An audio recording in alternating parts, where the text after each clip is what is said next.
ایک اونٹ اور ایک گیدڑ میں گہری دوستی تھی۔ دونوں ہر وقت ساتھ ساتھ رہتے اور کھانے کا پروگرام بھی ساتھ بناتے۔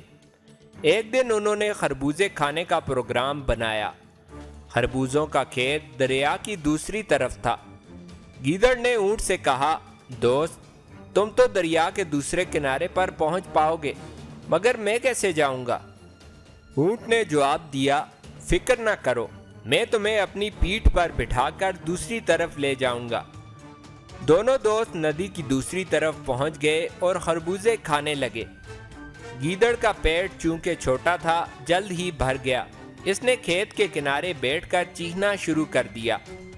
اونٹ نے گیدڑ کی منت سماجت کی، دوست ایسا نہ کرو، ایک تو ابھی میرا پیٹ نہیں بھرا، اور دوسرے تمہاری آواز سن کر کسان آ جائے گا اور میری خوب پٹائی کرے گا۔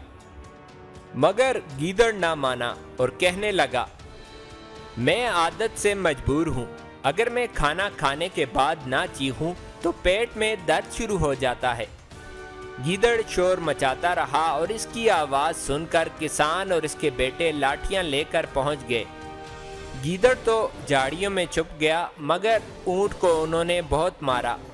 مار کھانے کے بعد جب اونٹ دریا کے کنارے پہنچا تو گیدڑ اس کا انتظار کر رہا تھا۔ گیدڑ پھر اونٹ کی پیٹھ پر سوار ہو گیا۔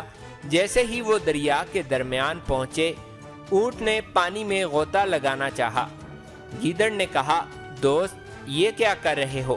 میں ڈوب جاؤں گا، خدا کے لیے ایسا نہ کرو۔ اونٹ نے جواب دیا، کھانا کھانے کے بعد اگر میں نہ نہاؤں تو پیٹ میں شدید درد ہونے لگتا ہے۔ یہ کہہ کر اس نے غوطہ لگایا۔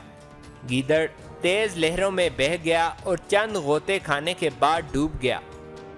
دوستو، اونٹ نے تو اپنا بدلہ لے لیا، لیکن بہتر یہی ہے کہ جو ہم سے برا سلوک کرے ہم اس سے اچھے طور پر پیش آئیں، اور اس طرح اللہ دوسروں کے دلوں میں ہماری محبت ڈال دیں گے۔